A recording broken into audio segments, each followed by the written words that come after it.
आज हम लोग सोशल इश्यूज़ और साइंस एंड टेक्नोलॉजी वाला पार्ट देखेंगे नवंबर मंथ के करंट अफेयर्स का। तो पहला टॉपिक आता है, देखो इसमें कुछ कुछ फैक्ट्स एंड फिगर्स होंगे सोशल इश्यूज़ में, तो वो हम यहाँ पे कवर कर देंगे। और लेकिन जो मेंस पर्सपेक्टिव चीज़ें हैं, जैसे कि विजन का मैगजीन मैंने देखा नवंबर का, तो वहाँ पे मेंस पर्सपेक्टिव बहुत कुछ है, बहुत अच्छे से एजुकेशन वगैरह, एजुकेशन सब के बारे में बहुत अच्छे से समझाया हुआ है। बहुत सारे इंपॉर्टेंट पॉइंट्स आप वहाँ से कलेक्ट कर सकते हो। चलो तो स्टार्ट करते हैं। Education of quality in schools के बारे में एक टॉपिक है, बहुत बड़ा टॉपिक है। फिर वही चीज़ एजुकेशन से रिलेटेड बहुत सारा पॉइंट्स यहाँ पे मेंस वाला पोर्शन के लिए कवर हो जाएगा। चलो इसके लिए पहले देखो, नेशनल अचीवमेंट सर्वे एक आया है। National achievement survey ministry of education से मिनिस्ट्री ऑफ एजुकेशन के द्वारा आया है। यहाँ पे इससे इंस्पायर्ड होकर यूपीएससी अलग अलग सर्वे जो कंडक्ट होती है एजुकेशन के ऊपर, उससे क्वेश्चन पूछ सकता है। चलो एएससीआर सर्वे के बारे में देख लो, annual status of education report. ये बहुत इंपॉर्टेंट सर्वे है, ये प्रथम एजुकेशन फाउंडेशन के द्वारा निकाला जाता है। ये एक तरह का एनुअल सर्वे है, मतलब हर साल होता है। ये 2005 से हो रहा है, every year since 2005 in all rural districts of India. ये याद रखना, ये सिटीजन लेड सर्वे है और ये लार्जेस्ट सिटीजन लेड सर्वे है इंडिया का। ये हाउस होल्ड बेस्ड है, मतलब क्या हुआ, यहाँ पे प्रथम वाले लोग जाएंगे आपके घर घर जाके आपका सर्वे लेंगे। हाउस होल्ड बेस्ड सर्वे है, रेदर स्कूल बेस्ड सर्वे नहीं है ये, और ये हाउस होल्ड बेस्ड सर्वे है। कुछ हाइलाइट्स देख लो 2021 वाला रिपोर्ट का। यहाँ पे दिखाया गया है कि जो एक शिफ्ट पाया गया है कि बच्चे लोग जो है प्राइवेट स्कूल से गवर्नमेंट स्कूल की तरफ इंक्लाइंड हो रहे हैं बिटवीन 2018 से 21 के बीच में। उसके बाद यदि आप देखोगे, उसके बाद अगर आप देखोगे चिल्ड्रन जो है ये चिल्ड्रन जो है ट्यूशन लेने का जो क्रिया था चिल्ड्रन का, वो बढ़ गया है 2018 और 21 के बीच में। यहाँ पे आप और एक चीज़ देखोगे, 2/3 ऑफ द इनरोल्ड चिल्ड्रन, जो इनरोल्ड चिल्ड्रन है उसके पास उनके पास स्मार्टफोन है होम्स में। इसके बाद भी कुछ एक सेंटेंस लिखा हुआ है कि कुछ है लिखा हुआ, अगर आप देखना चाहो तो वो देख सकते हो कि 2/3 में भी जो है कितना यूज़ करते हैं, किस कहाँ पे, वो चीज़ दिया हुआ है। अगर आपको देखना होगा तो देख सकते हो कि हाइलाइट्स में। चलो ये वाला मैंने जैसे लिया है यहाँ पे, इसमें बहुत इंपॉर्टेंट एक पॉइंट जो है वो है पीसा टेस्ट से related program for international student assessment. ये बेसिकली 2009 में जो है ना, ये वाला प्रोग्राम, ये इंडिया को 72 रैंक दिया था अमॉन्ग 73 नेशंस। इसके कारण से इंडिया ने उसमें पार्टिसिपेट करने से इसके बाद से कुछ टाइम के बाद से ही छोड़ दिया था, ठीक है। बट जैसा कि कुछ न्यूज़ में था पहले कि अब से पीसा टेस्ट में इंडिया पार्टिसिपेट करने वाला है, बट आप ये चीज़ को एक बार कंफर्म कर लेना। चलो उसके बाद ये एवरी 3 इयर्स होता है, ये पीसा टेस्ट के बारे में बात कर रहे हैं, program for international student assessment, ठीक है। और ये किसके द्वारा होता है, तो ये होता है ओईसीडी के द्वारा। याद रखना ये किसके द्वारा होता है, ओईसीडी के द्वारा होता है पीसा टेस्ट, इम्पॉर्टेंट है। ये एसेस करता है की knowledge and skills of 15 year old students in mathematics, science, reading. याद रखना है कौन कौन सा चीज़ है जिसमें पीसा वाला टेस्ट देखता है, तो मैथमेटिक्स, साइंस, रीडिंग याद रहेगा, बहुत अच्छी बात है। चलो आगे, उसके बाद हंगर एंड माल न्यूट्रिशन के ऊपर देख लो। देखो इंडिया का जो रैंक है ग्लोबल हंगर इंडेक्स में, ग्लोबल हंगर इंडेक्स 2021 में ये 101 है 116 कंट्री में। चलो ये जो तुम्हारा ग्लोबल हंगर इंडेक्स है, इसके बारे में कुछ कुछ चीज़ें दी गई है, इसको अगर आप देखना चाहो तो देख सकते हो, स्क्रीन देखो समझो। ये जो आपका है,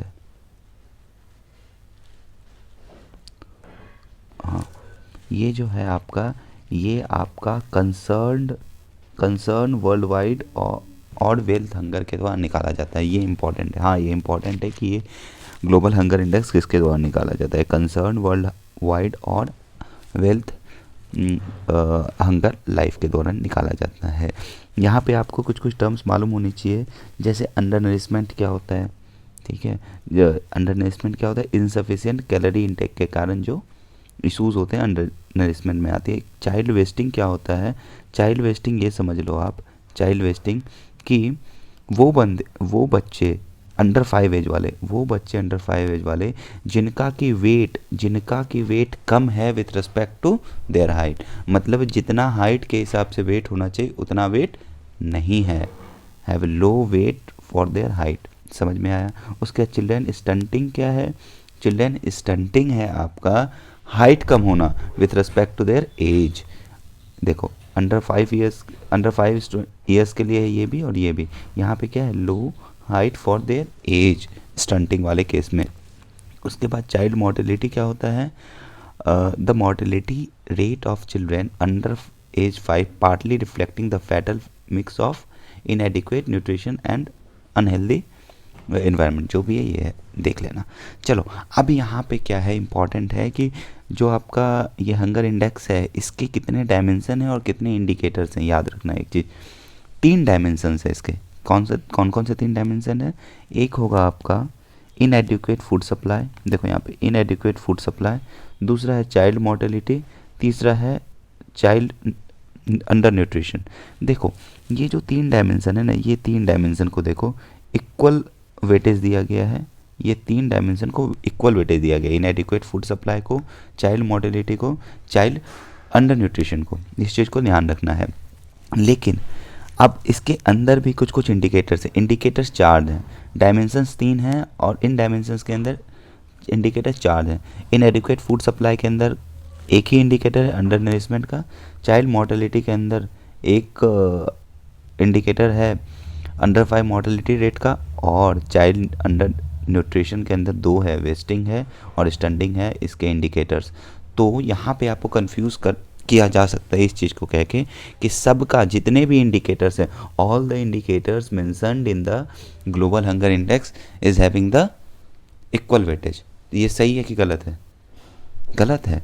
क्यों, क्योंकि अंडर नरिशमेंट और अंडर 5 मोर्टेलिटी रेट वाले में तो 1/3 1/3 है, लेकिन जैसे आप वेस्टिंग और स्टंटिंग में देखोगे तो इस इंडिकेटर का 1/6 आपका वेटेज है। लेकिन अगर ये बोल they all the dimensions of GHI is having the same weightage, तो ये सही होगा। हाँ बिल्कुल ये सही होगा, क्योंकि डायमेंशन तो अभी हमने पढ़ा ना कि child under nutrition, child mortality और इनएडिक्वेट फूड सप्लाई है, और तीनों का 1/3 नहीं पढ़ा तो अभी जान लो। डायमेंशंस के बारे में हमने पढ़ लिया था थोड़ी देर पहले। चलो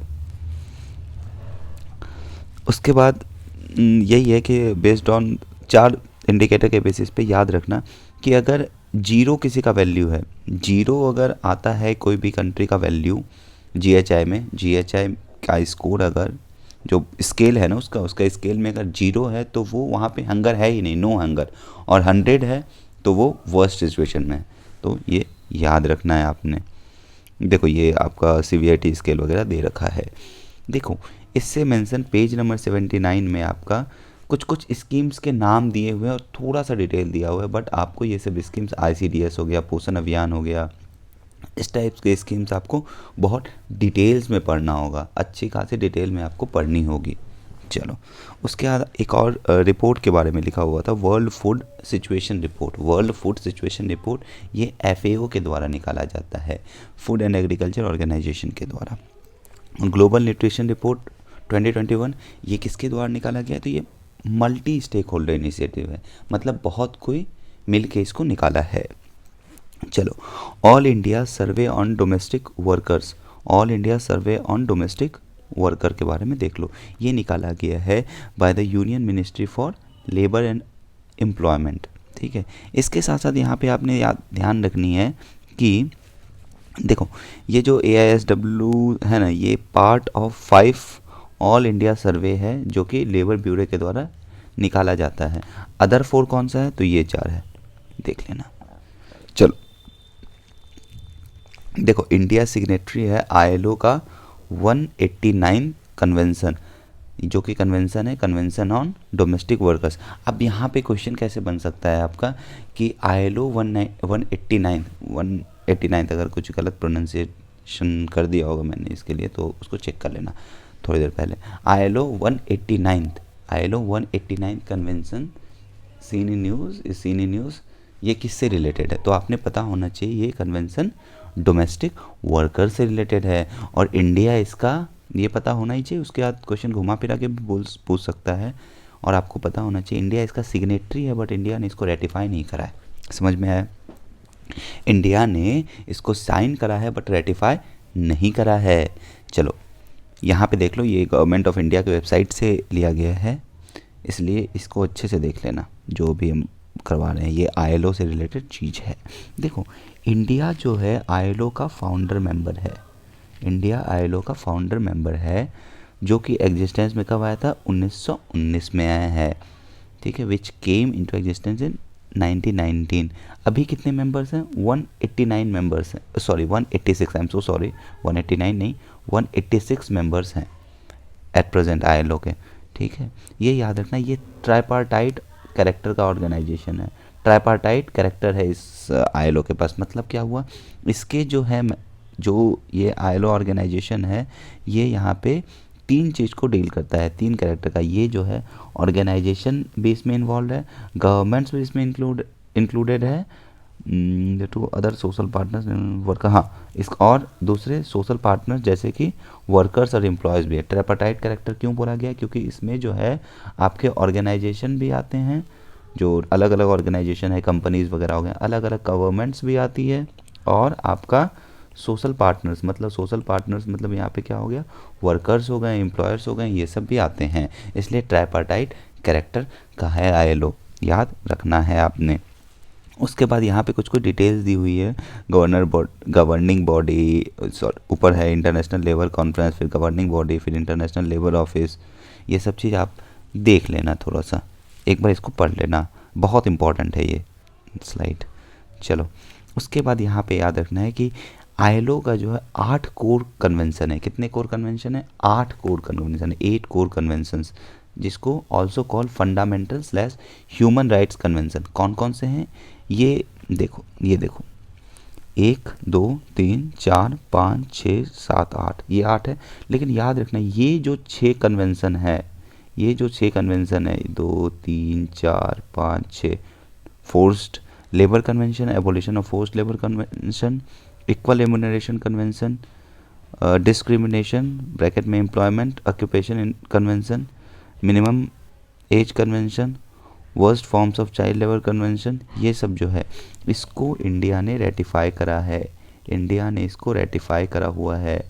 लेकिन यहाँ पे अगर देखो, ये 2 कन्वेंशन जो है, freedom of association and protection of right to organise convention, right to organise and collective bargaining convention, ये दोनों को इंडिया ने रेटिफाई नहीं करा है। ये चीज़ आपको पता होना चाहिए। एक एक चीज़ यहाँ पे पता होना चाहिए, जैसे कि ये कौन सा नंबर ऑफ कन्वेंशन है, ये भी इम्पोर्टेंट हो जाता है। ठीक है, आप लोग स्क्रीनशॉट वगैरह के लिए कभी कभी जो स्क्रीनशॉट भी दिया जाता है, उसके लिए आप टेलीग्राम ग्रुप ज्वाइन कर सकते हो। टेलीग्राम ग्रुप का डिस्क्रिप्शन या टेलीग्राम ग्रुप का जो डिटेल होगा वो डिस्क्रिप्शन बॉक्स में प्रोवाइड कर दिया जाएगा। चलो देखो कुछ न्यूज़ देख लो शॉर्ट्स में, न्यूज़ इन शॉर्ट्स। ये वाला जो बताया ना मैंने, ये बहुत बहुत बहुत बहुत बहुत इम्पॉर्टेंट है, बहुत ज़्यादा इम्पॉर्टेंट है। चलो न्यूज़ इन शॉर्ट्स में देख लो, यूनियन हेल्थ मिनिस्ट्री ने NFHS 5 जो वो नेशनल फैमिली हेल्थ सर्विस 5 वाला था, उसका जो फेज़ 2 के फाइंडिंग्स हैं वो रिलीज़ कर दिया है। यहाँ पे कुछ फाइंडिंग्स हैं, इसको देख लेना। यहाँ पे देखोगे एक बहुत बड़ा बदलाव आया है कि सेक्स रेशियो जो है ऑफ टोटल पॉपुलेशन का, सेक्स रेशियो जो है, जो मतलब कि कितने फीमेल्स होने चाहिए पर 1000 मेल, जो इंडिया में डिफ़ाइन किया जाता है सेक्स रेशियो ऐसे, वो ज़्यादा हो गया है, वो बहुत ज़्यादा हो गया है, 1000 से ज़्यादा हो गया है और 1020 है। देखो ये फर्स्ट टाइम है कि इन NFHS और census that the sex ratio is skewed in favour of women. इसलिए बहुत इंपॉर्टेंट है ये वाला भी NFHS 5 जो है बहुत इंपॉर्टेंट है। और इससे आप जो है बहुत सारा डाटा निकाल सकते हो, इससे आप लोग बहुत सारा डाटा निकाल सकते हो जो कि आप मेंस के अलग अलग आंसर्स में यूटिलाइज कर सकते हो। चलो, उसके बाद है इससे रिलेटेड है एस्टिमेट्स है कुछ कुछ। National health accounts NHA estimates for India for 2017-18 is released.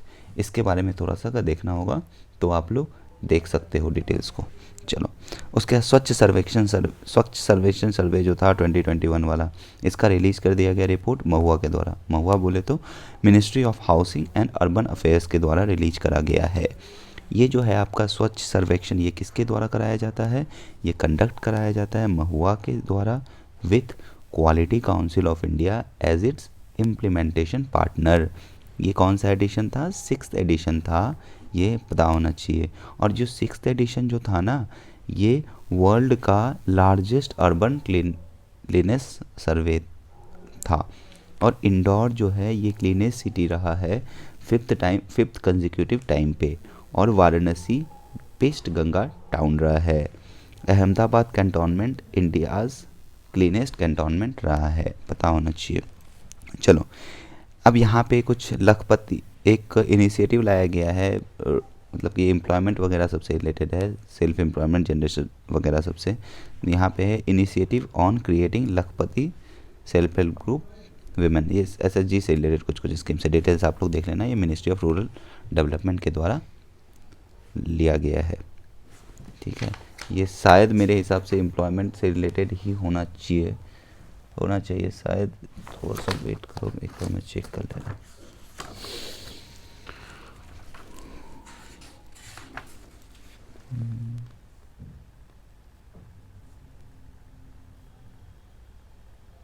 हाँ, यही है सेल्फ। वो थोड़ा सा डिफरेंट है इसमें कि लाइवलीहुड सपोर्ट वगैरह सबके लिए, और self help group SHG women जो होती है ना, उनको अर्न करने के लिए बोला गया है। उनको जो एटलीस्ट 1 लाख रुपए पर एनम के हिसाब से वो लोग अर्न कर सके, इससे रिलेटेड है कुछ कुछ। चलो, अब हम लोग साइंस एंड टेक्नोलॉजी स्टार्ट करते हैं। कुछ कुछ टॉपिक्स इस पर साइंस एंड टेक्नोलॉजी में बहुत इंपॉर्टेंट हैं, तो ध्यान रखना, ठीक है जी। चलिए डिस्कस करते हैं। अब यहाँ पे 5G टेक्नोलॉजी के बारे में आर्टिकल था, और ये जो टॉपिक है 5G टेक्नोलॉजी के बारे में, उससे पहले हमें समझना होगा 1G 2G 3G 4G ये सब क्या है। तो 1G में आपको वॉइस ओनली था, 2G में वॉइस के साथ डाटा था, वो GPRS और एज वगैरह सब जो डाटा था वो डाटा था, डाटा का वॉइस प्लस डाटा आ गया था। 3G में आपको voice plus high speed packet access HSPA आया हुआ था, ठीक है। उसके बाद 4G में आपको वॉइस वोल्टी पर हो ना, वॉइस वोल्टी के थ्रू और डाटा LTE के थ्रू, ये चीज़ था, याद होना चाहिए। उसके बाद थोड़ा सा चेक कर लेना, नहीं तो इस फैक्ट को याद कर लेना, समझ में ज़्यादा नहीं आता है तो। चलो, यहाँ पे आपको अब देखना है डिफरेंसेस जो हैं, कुछ कुछ डिफरेंसेस हैं 3G 4G ये सब चीज़ में, 5G 6G में डिफरेंसेस देखो डिप्लॉयमेंट, यहाँ पे डिप्लॉयमेंट दिया हुआ है ईयर, देख लेना। उसके बाद बैंडविड्थ यहाँ पे लिखा ही हुआ है आप लोग के सामने। लेटेंसी यहाँ पे लिखा हुआ है, बताएंगे ये सब मतलब क्या होता है। एवरेज स्पीड यहाँ पे भी लिखा हुआ है। देखो, डिप्लॉयमेंट का मतलब तो समझ में आ गया होगा। चलो, बैंडविड्थ क्या होता है? डाटा कितने स्पीड से फ्लो हो सकता है, उसका मतलब ऐसा ही कुछ होता है। टेक्निकल डिटेल्स, उतना डिटेल्स में जाने का ज़रूरत नहीं होना चाहिए मेरे हिसाब से, बट जिनको पता होगा उनको अच्छे से पता होगा। बैंडविड्थ से यहाँ पे मतलब समझ लो कि कितना स्पीड ऑफ डाटा है, फ्लो हो सकता है। लेटेंसी मतलब, लेटेंसी तो नाम से पता चला है कितना लेटेंसी होगा, ठीक है। तो ये देखो कितना, बहुत कम है इधर लेटेंसी, ये सब देखते हैं ना। एवरेज स्पीड यहाँ पे है, ठीक है। चलो, ये सब चीज़ आपने पता होगा।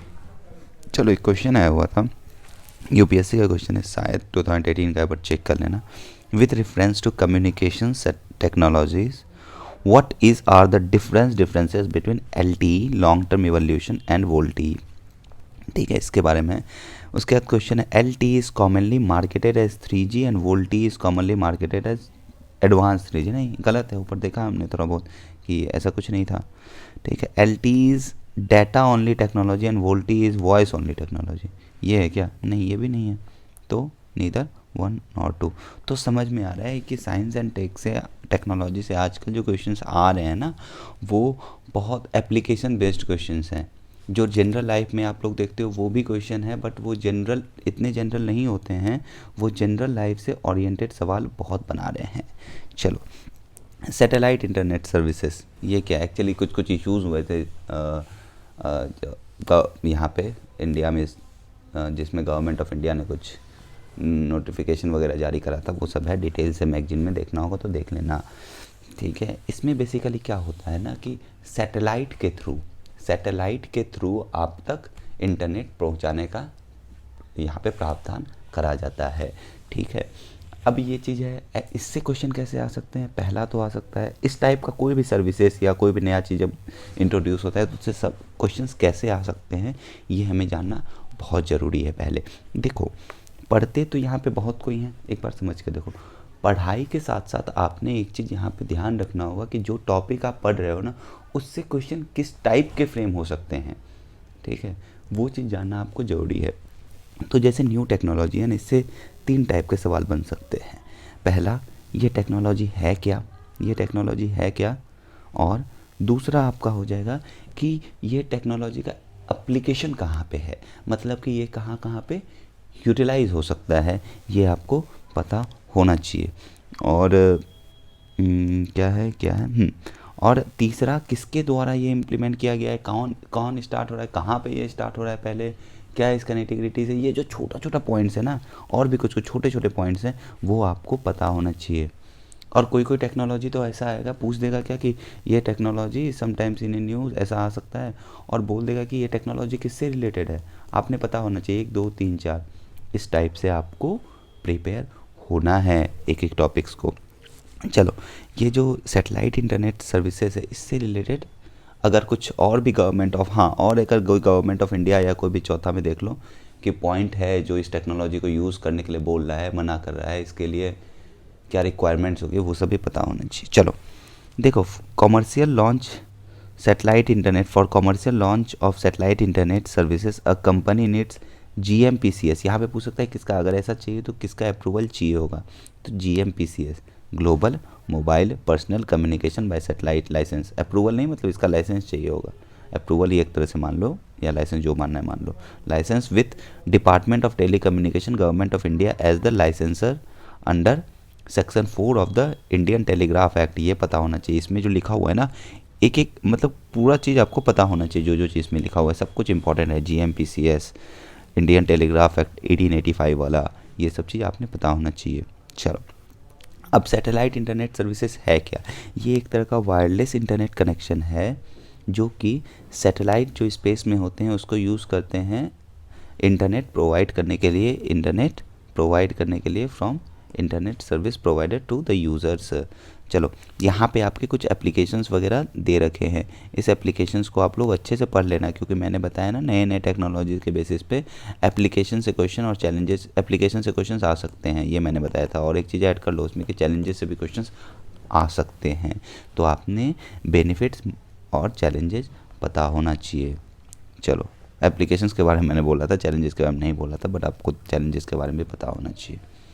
चलो, कुछ कुछ टॉपिक्स है जो आपने कवर करना है। IoT, इंटरनेट ऑफ थिंग्स क्या होते हैं, प्रोजेक्ट लून एक आया था, वो क्या था, PM वानी करके भी एक चीज़ आया था, वो क्या था, वाइट स्पेस इंटरनेट क्या होता है, लाईफाई एंड वाईफाई डिफरेंस, बहुत important, very very important, Li-Fi और वाईफाई डिफरेंस में, near field communication, Bluetooth, RFID, ये सब क्या होता है, क्वांटम कंप्यूटर्स क्या होता है, ये सब आपने पता होना चाहिए सब टेक्नोलॉजी के बारे में।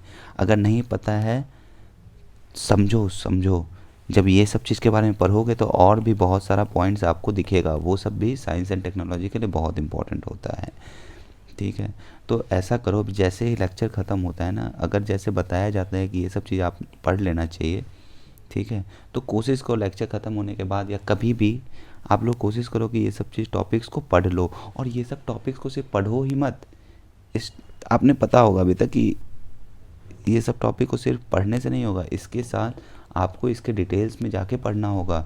जब डिटेल्स में पढ़ते हो ना, फॉर एग्जांपल IoT को पढ़ रहे हो, तो IoT से रिलेटेड हो सकता है वहाँ पे कहीं पढ़ रहे हो तो मशीन लर्निंग, से रिलेटेड कुछ आ जाए, या कुछ भी आ सकता है, ऐसा कुछ भी आर्टिफिशियल इंटेलिजेंस ये सब आ सकता है। तो आपको जिज्ञासा होना चाहिए कि मशीन लर्निंग क्या है, आर्टिफिशियल इंटेलिजेंस क्या है। ऐसा अगर आता है तो, नहीं आता है तो कोई बात नहीं है। मतलब साइंस एंड टेक ऐसे आज के टाइम में पढ़ने का टाइम आ गया है, क्योंकि बहुत एप्लीकेशन बेस्ड क्वेश्चन आ रहे हैं और आपको एप्लीकेशन धीरे धीरे पता चलना चाहिए। चलो, उसके बाद है लीगो के बारे में। Laser interferometer gravitational wave observatory project. ये बेसिकली फंड करा जा रहा है, funded by department of atomic energy and department of science and technology. ठीक है, ये बेसिकली लीगो जो है ये है क्या, देखो, it was designed for direct detection of gravitational waves predicted bye Einstein general theory of relativity. देखो समझो, कभी कभी क्या हो सकता है, यूनिवर्स में कुछ कुछ ग्रेविटेशनल वेव्स क्रिएट हो सकते हैं। जैसे इतने इतने ऑब्जेक्ट हैं यूनिवर्स में, तो वो उन सब के मूवमेंट के कारण या किसी और भी कारण से कुछ ग्रेविटेशनल वेव्स क्रिएट हो सकते हैं। अब ग्रेविटेशनल वेव्स जब क्रिएट हुए ना, तो ग्रेविटेशनल वेव्स को ही आपको डिटेक्ट अगर कर ले हम लोग, तो यूनिवर्स के बारे में, यूनिवर्स के बहुत सारे ऑब्जेक्ट्स के बारे में हमें पता चल सकता है। इसलिए लीगो के थ्रू हम लोग कोशिश करते हैं कि ग्रेविटेशनल वेव्स वगैरह जो है इसको हम लोग डिटेक्ट कर सकें और समझ सकें कि यूनिवर्स का कैसे कैसे क्या क्या हो रहा है। समझ में आया? तो वही सब चीज़ यहाँ पे दिया हुआ है।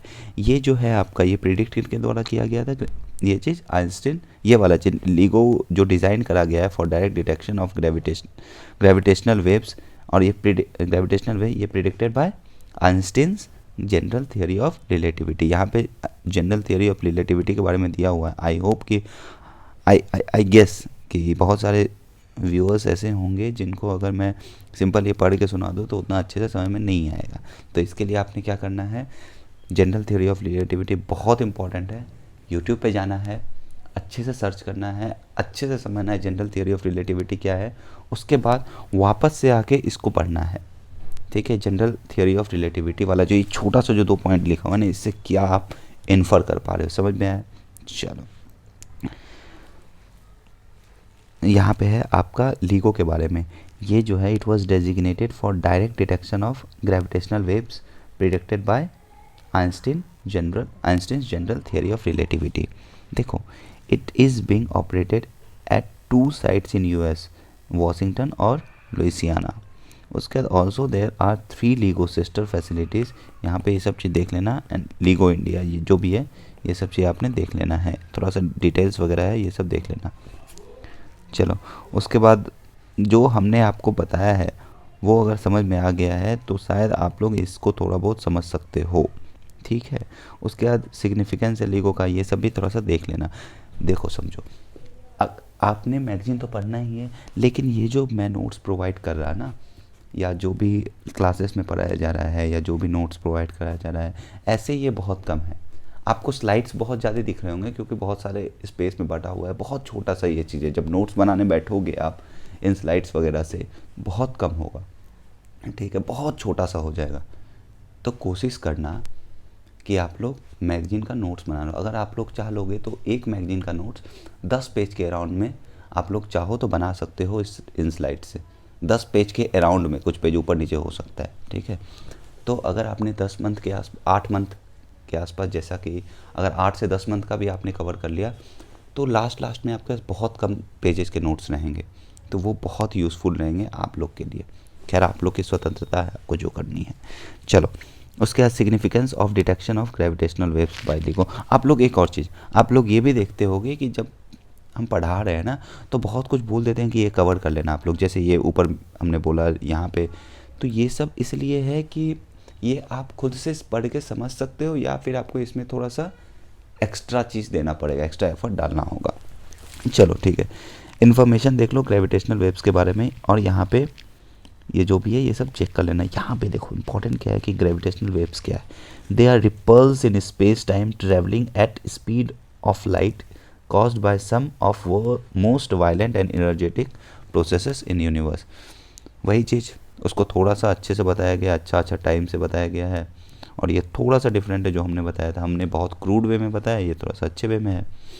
They carry with them information about जो भी है cataclysmic origin, sorry for the pronunciation अगर मैं गलत प्रोनाउंसिएशन कर रहा तो, as well as invaluable clues to nature of gravity itself. चलो उसके बाद कुछ कुछ न्यूज़ इन शॉर्ट्स है, जैसे कि इंटरनेट प्रोटोकॉल वर्जन 6 के बारे में अब लाने के बारे में बात किया जा रहा था उस टाइम।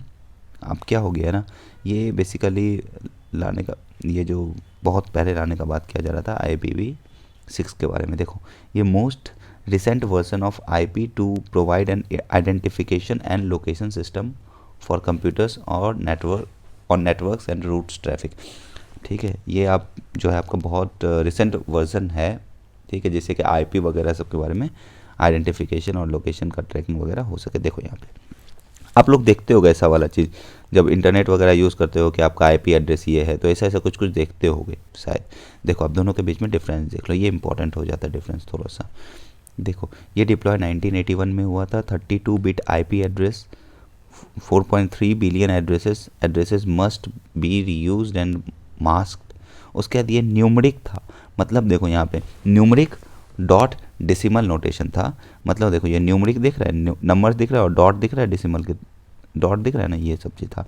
उसके बाद DHCP और मैनुअल कॉन्फ़िगरेशन, ये मुझे भी नहीं पता है क्या है, आप में से कोई अगर जानते होंगे लर्नर्स तो प्लीज़ मेरे को बता देना। चलो क्योंकि ये थोड़ा सा टेक्निकल डिटेल्स हो जाएगा। चलो IPv6 डिप्लॉयड 1998, ये आपका 128 बिट IP एड्रेस है। उसके बाद एड्रेस जो है, इतना एड्रेस ये कैरी कर सकता है। Every device can have a unique address, यहाँ पे यूनिक एड्रेस हो सकता है हर एक डिवाइस में। और यहाँ पे क्या था, यूज्ड एंड मास्क्ड एड्रेसेस। ठीक है, और ये अल्फ़ा न्यूमरिक हेक्साडेसिमल नोटेशन होगा। देखो यहाँ पे अल्फ़ा न्यूमरिक, देखो यहाँ पे अल्फ़ाबेट्स भी आ रहा है, न्यूमरिक भी आ रहा है, ठीक है, हेक्साडेसिमल भी आ रहा है यहाँ पे, जो भी है ये सब देख लेना। सपोर्ट्स ऑटो कॉन्फ़िगरेशन, ये सब चीज़ है। उसके बाद चलो यहाँ पे एक draft notification on food safety and standards genetically modified और जेनेटिकली इंजीनियर्ड फूड्स के ऊपर ड्राफ्ट नोटिफिकेशन आया है। देखो समझो, ये जो है ड्राफ्ट नोटिफिकेशन या ड्राफ्ट बिल जब भी आती है इन जनरल, देखो बहुत इंपॉर्टेंट हो जाता है मेंस के लिए। ड्राफ्ट बिल आ गया, कभी ड्राफ्ट नोटिफिकेशन वगैरह जो भी आ गया, तो ये बहुत इंपॉर्टेंट हो जाता है मेंस पर्सपेक्टिव से। ठीक है, आप प्रीलिम्स के लिए इसको गो थ्रू कर सकते हो, एक बार इसके डिटेल्स को देख सकते हो। ठीक है, उसके बाद यहाँ पे जेनेटिकल मॉडिफाइड और इसके बारे में चर्चा क्या है, तो हम यहाँ पे GM क्रॉप्स वगैरह के बारे में अच्छे से थोड़ा सा पढ़ लेते हैं डिटेल्स में जा करके। थोड़ा सा डिटेल्स में जाके देखो, जेनेटिकली मॉडिफिकेशन और हाइब्रिडाइजेशन में थोड़ा सा डिफरेंस हो सकता है। देखो कैसे बताते हैं, बता रहे हैं पहले GM क्रॉप के बारे में। देखो मान लो कोई ऐसा वैरायटी ऑफ, ये वैरायटी है, ये वाला उसके पास कैरेक्टरिस्टिक्स था, कोई भी एक ऐसा मान लो कैरेक्टरिस्टिक्स था। पहले एक आपने वीट लगाया आप, उसका कैरेक्टरिस्टिक्स ऐसा है। फिर दूसरा एक और आपके पास वीट है जिसका कैरेक्टरिस्टिक्स ऐसा है। सिंपल कोई भी एक कैरेक्टरिस्टिक्स होता है, मान लो ऐसा कैरेक्टरिस्टिक्स है। ठीक है, ऐसा। अब क्या होगा, जब आप इस दोनों का हाइब्रिडाइजेशन करोगे ना, इस दोनों को हाइब्रिडाइजेशन कर दोगे, तो हो सकता है इसका कैरेक्टर भी इसमें आ जाएगा, इसका कैरेक्टर भी इसमें आ जाएगा। ठीक है, और ऐसा बन जाएगा और ये प्रोडक्ट आपका हाइब्रिड प्रोडक्ट होगा। ठीक है, लेकिन तब भी ऐसा हो सकता है कि कुछ कुछ डिजीज़ेस के लिए ये हाइब्रिड क्रॉप भी काम नहीं करे अच्छे से और इश्यूज़ होते रहे। ठीक है, तो अब क्या इसका सल्यूशन है कि मान लो कि ये वाला जो प्रोडक्ट था पहले, इसका जीन मान लो ऐसे है, जीन का जो जीन है ऐसे है, आप इसके जीन में ही चेंज कर दो। कोई डिजीज़ वगैरह है, किसी भी चीज़ का इशूज़ हो रहा है यहाँ पे, तो इसके जीन में ही चेंज कर दो और उसको जीन नया तरह का बना दो। हाँ, यहाँ पे बीच बीच में ऐसे ऐसे होता है, तो उतने कुछ कुछ होता है इसके बीच में। ठीक है, बहुत सारे पेयर्स वगैरह जो भी है। ठीक है, तो इसको हम थोड़ा सा क्रूड वे में समझाने का यहाँ पे कोशिश कर रहे हैं। तो यहाँ पे जीन में जब आप उसको चेंज कर दोगे, तो जो नया प्रोडक्ट होगा वो जेनेटिकली मॉडिफाइड क्रॉप हो जाएगा, जेनेटिकली मॉडिफाइड प्रोडक्ट हो जाएगा। समझ में आया? हाइब्रिडाइजेशन और जेनेटिकल मॉडिफाइड में डिफरेंसेस वगैरह उसके जीन में चेंज कर देना। ठीक है, चलो अब इससे इसका रेगुलेशन वगैरह के बारे में थोड़ा सा देख लो, जहाँ पे क्वेश्चन बन सकते हैं। EPA 1986 जो है, ये GM क्रॉप्स को बोलता है कि ये एक तरह का हैजार्डस सब्सटेंस है। EPA 1986 GM क्रॉप को क्लासिफाई करता है as a as hazardous substance. EPA क्या है? Environment protection act. ठीक है, चलो अब जो है, अगर आप कल्टीवेट करना चाहते हो जीएम क्रॉप, अगर आप जीएम क्रॉप को कल्टीवेट करना चाहते हो तो आपको अप्रूवल चाहिए होगा किसका? जेनेटिक इंजीनियरिंग अप्रेजल कमेटी का अप्रूवल चाहिए होगा। ठीक है, चलो उसके बाद इंपोर्ट ऑफ, अगर इंपोर्ट करना चाहते हो जीएम क्रॉप को तो इसके लिए आपको अप्रूवल चाहिए होगा अंडर ईपीए 1986 और एफएसएसआई एक्ट 2006, इनका अप्रूवल चाहिए होगा इंपोर्ट के केस में। तो आपने पता होना चाहिए कि अप्रूवल अगर आप कल्टीवेट करना चाह रहे हो तो किसका अप्रूवल चाहिए, और अगर इंपोर्ट करना चाह रहे हो तो किसका अप्रूवल चाहिए। ठीक है, चलो ये चीज़ आपको पता होना चाहिए। और एक चीज़ और है, लेकिन 1% एडवेंशियस प्रेजेंस जो होते हैं वो अलाउड है, ठीक है, 1% तक ही। लेकिन अगर इंपोर्ट करना है आपको जीएम को तो फिर से बताओ कहाँ कहाँ से अप्रूवल चाहिए होगा, तो यहाँ से चाहिए होगा। चलो अब देखो, ये एफ है, FLAVR, Flavr Savr, sorry for the wrong pronunciation अगर हुआ हो तो। ये जो है आपका एक जीएम पोटैटो था जो कि यूएसए के द्वारा 1994 में यूएसए के द्वारा लाया गया था, और ये पहला जीएम फूड था कंजम्पशन के लिए, पहला जीएम फूड था कंजम्पशन के लिए। अगर पूछ देगा कौन था, क्या था पहला जीएम फूड फॉर कंजम्पशन, तो आपने पता होना चाहिए। और ये क्या चीज़ था? ये था जीएम टोमेटो। देखो, और हाँ, questions can be asked with respect to BT brinjal, BT cotton, HT PT cotton, Janak, BSS 793, event 142, golden rice, RH T14, RH T18, DMH 11। ये सब कुछ हमने नाम लिया है, एक बार इसको गो थ्रू कर लेना आप लोग। चलो चंद्रयान 2 के बारे में देख लो। ये लॉन्च हुआ था 2019 में, किसके हेल्प से? तो लॉन्च व्हीकल GSLV MK13 के हेल्प, MK3 13 नहीं, GSLV MK3 के हेल्प से, GSLV MK3 के हेल्प से ये लॉन्च हुआ था। ये जो है आपका, इसमें क्या क्या होता है? ऑर्बिटर होता है, लैंडर होता है। चंद्रयान जो ये जो क्या था, सॉरी, और रोवर होता है। क्या क्या था इसमें आपका?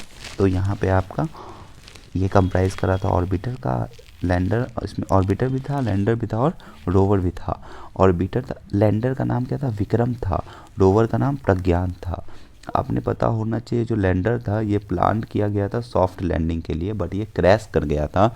और जैसे ये जब सॉफ्ट लैंडिंग या नहीं हो पाया और क्रैश हो गया ना, तो ये चीज़ हो गया, आपको पता चला। उसके बाद रोवर के केस में आप देखोगे ये फेल्ड क्यों हुआ था? लैंडर्स का क्रैश हो गया था, उसके कारण से रोवर आपका फेल्ड हो गया था। ये आपने पता होना चाहिए। चलो डार्ट मिशन के बारे में देख लो। Double asteroid redirection test, DART, ये किसका मिशन है? तो नासा का first planetary defence test mission है। ठीक है, इसका एम क्या है? ये चेक करेगा न्यूली डेवलप टेक्नोलॉजी को, कि अगर मान लो कोई भी चीज़, अगर इस, देखो सिंपल क्या है, डार्ट इसके लिए काम कर रहा है कि अगर कोई भी चीज़ बाहर से अगर इंडिया पे अटैक कर, इंडिया सॉरी वर्ल्ड अगर अर्थ पे कोई चीज़ अटैक कर रहा है तो क्या हम लोग प्रिपेयर्ड हैं क्या उससे बचने के लिए? ठीक है, तो वही सब चीज़ है basically. To test the newly developed technology that would allow a spacecraft to crash into an asteroid and change its course। ये बेसिकली डार्ट मिशन का मेन ऑब्जेक्टिव यही है जो हमने बताया। लेकिन अगर डार्ट मिशन इन पार्टिकुलर के बारे में पूछेगा, डार्ट मिशन क्या चीज़ है, तो आपने पता होना चाहिए कि ये एक एस्ट्रॉयड जो है ना, एस्ट्रॉयड को का कोर्स ऑफ एक्शन, या जो एस्ट्रॉयड का जो कोर्स ऑफ एक्शन है या उसका जो कोर्स है उसको चेंज करने के लिए बनाया गया है। ठीक है, एक स्पेस क्राफ्ट होगा जो उसके साथ क्रैश करेगा और क्रैश करने के बाद उसके कोर्स को चेंज करेगा। ये है डार्ट मिशन के बारे में। लेकिन मेन ऑब्जेक्टिव क्या हो सकता है डार्ट मिशन का इन फ्यूचर के लिए, वो हमने बता दिया आपको। चलो द लार्जेस्ट, देखो sorry, the target of spacecraft is a small moonlet. Moonlet क्या होता है आपका? एक नेचुरल और आर्टिफिशियल सेटेलाइट होता है। एक the target of the spacecraft is a small moonlet called Dimorphos. ये जो है आपका, ये स्मॉल मूनलेट है जो इस स्पेसक्राफ्ट जो बनाया जा रहा है इसका टारगेट है। और ये डिमॉर्फस है क्या? ये ऑर्बिट करता है लार्जर एस्ट्रॉयड नेम डिडिमॉस। तो यहाँ से क्वेश्चन आपके पूछा जा सकता है कि डिमॉर्फस क्या है, डिडिमॉस क्या है, मूनलेट क्या होता है, ठीक है, डार्ट मिशन किसका है, ये सब चीज़ यहाँ से बन सकता है। तो आपने समझ में इतना छोटा सा इस चीज़ में कितना इंपॉर्टेंट चीज़ें हैं, तो ध्यान रखना। चलो नया एक्सो प्लैनेट डिस्कवर हुआ है आपका, वो चीज़ देख लेना क्या है। ये वाला एक्सोप्लैनेट का नाम है जो कि डिस्कवर किया गया है, न्यू एक्सोप्लैनेट इतना। ठीक है, ये आपको पूछा जा सकता है यहाँ पे कैसे क्वेश्चन कि ये चीज़ जो है न्यूज़ में देखा जाता है, ये आपका क्या है। ठीक है, ये चीज़ आपको पूछा जा सकता है। दूसरा, एक्सोप्लैनेट के बारे में आपको पता होना चाहिए कि एक्सोप्लैनेट्स क्या होते हैं, क्या नहीं होते हैं, ये सब चीज़ भी आपने पता होना चाहिए। और यहाँ पे एक और चीज़ पूछा जा सकता है आपको कि ये जो है आपका पहले तो एक्सोप्लैनेट क्या होता है आपने पता है। ठीक है, चलो एक्सोप्लैनेट क्या होता है बताते हैं। देखो, अपना सोलर सिस्टम है, एक्सोप्लैनेट के बारे में बता रहे हैं। अपना सोलर सिस्टम है, सन के अराउंड अर्थ घूमता है, अपना सोलर सिस्टम है। लेकिन कोई कोई प्लैनेट ऐसा भी हो सकता है जो अपने सोलर सिस्टम का पार्ट नहीं हो, प्लैनेट है लेकिन बट वो अपने सोलर सिस्टम का पार्ट नहीं, तो वो एक्सो प्लैनेट हो जाएगा। ठीक है, तो ये जो है एक्सो प्लैनेट आपका डिस्कवर करा गया है। लेकिन पहला जो सच एक्सो प्लैनेट था वो ये था K2 236b, ये था आपका पहला एक्सो प्लैनेट जो कि डिस्कवर हुआ था 2018 में। उसके बाद देखो, WHO ने डेजिग्नेट करा है corona virus strain as variant of concern, concern नहीं, वेरिएंट ऑफ कंसर्न नेम। बहुत बहुत बहुत डेंजरस वायरस था ओमिक्रॉन, आपने पता होना चाहिए। वेरिएंट ऑफ कंसर्न नहीं है ये, सॉरी, वेरिएंट ऑफ कंसर्न है। ठीक है, ये वाला आपको पता होना चाहिए। इसका ये वाला क्या इसको बोला, जो नाम है B.1.1.529 पता होना चाहिए। चलो, यहाँ पे डिटेल्स दिया हुआ, वेरिएंट ऑफ कंसर्न क्या होता है, वेरिएंट ऑफ इंटरेस्ट क्या होता है, और वेरिएंट्स अंडर मॉनिटरिंग VOM क्या होता है। ठीक है, देख लेना, समझ में शायद आ जाना चाहिए। और ये देख लेना कि कौन कौन सा वेरिएंट किसके अंतर्गत आ रहा है, ये आपको थोड़ा सा पता होना चाहिए। चलो ठीक है, उसके बाद जाइकोव डी जो है ये तुम्हारा the world first needle free covid vaccine है। ये बेसिकली प्लाज्मिड DNA वैक्सीन है, प्लाज्मिड DNA वैक्सीन है। इसका 3 डोज एडमिनिस्टर करा जाएगा। ठीक है, 3 डोज एडमिनिस्टर करा जाएगा इंटरवल ऑफ 0, 28, 56 डेज में। ठीक है, ये पता होना चाहिए। उसके प्लाज्मिड DNA वैक्सीन के बारे में थोड़ा सा यहाँ पे डिटेल्स आपको दिया गया है, देख लेना। वल्बर्चिया बैक्टीरिया बहुत थोड़ा सा इंपॉर्टेंट है क्योंकि ये डेंगू जो होता है उसको हैंडल करने में हेल्प कर सकता है। देखो, रिसेंटली एन इंडोनेशियन रिसर्च, ये जो है रिसर्च दिखाया था कि डेंगू केसेस में वहाँ पे रिडक्शन हुआ है जब after breeding dengue mosquitoes with Wolbachia bacteria. देखो, ये जो होता है वोल्बाचिया, ये कॉमन बैक्टीरिया है जो कि naturally almost 60% of insect species में मिलता है, इंक्लूडिंग सब मॉस्किटोज, फ्रूट, ये सब चीज़। और वल्बोचिया जो है ना, वल्बाचिया जो है, जो भी इसका प्रोनाउंसिएशन होगा, ये ह्यूमंस के लिए सेफ़ है। तो क्या होता है ना, Wolbachia does not occur naturally in ये एडिस एगपेथी मॉस्किटो, इसी के कारण से होता है ना, एडिस एगपेथी मॉस्किटो के कारण से भी से डेंगू होता है। तो इसमें जो है ये नेचुरली नहीं होता है। ठीक है, जो कि एडिस एगपेथी मॉस्किटो जो है आपका डेंगू हो गया, चिकनगुनिया हो गया, जीका, येलो फीवर, ये सब फैलाता है। और वोल्बाचिया जो होता है एडिस एगपेथी में नेचुरली नहीं पाया जाता है। और इसमें किसी तरह से अगर वोल्बाचिया को दे दिया जाए एडिस मॉस्किटो में, तो क्या होता है, ये कम्पीट करता है, ये बैक्टीरिया कम्पीट करता है with viruses like dengue, Zika etcetera and make it harder for virus to produce inside the mosquito. मतलब समझ में आया कि जब ये चीज़ उसके अंदर होगा, एडिस एगपेथी मॉस्किटो के अंदर, तो फिर आपका जो ये बैक्टीरिया है ये कम्पीट करेगा वायरसेस के साथ, और वायरस का जो रिप्रोडक्शन होगा, जो वायरस जो रिप्रोड्यूस करेगा क्षमता जो है, वो उसके लिए हार्डर हो जाएगा रिप्रोड्यूस करने के लिए वायरसेस के लिए। चलो ठीक है, तो फिर अब क्लास को हम लोग ओवर करते हैं आज के लिए। आप लोग टेलीग्राम ग्रुप ज्वाइन कर सकते हो, लिंक डिस्क्रिप्शन बॉक्स में आपको मिल जाएगी।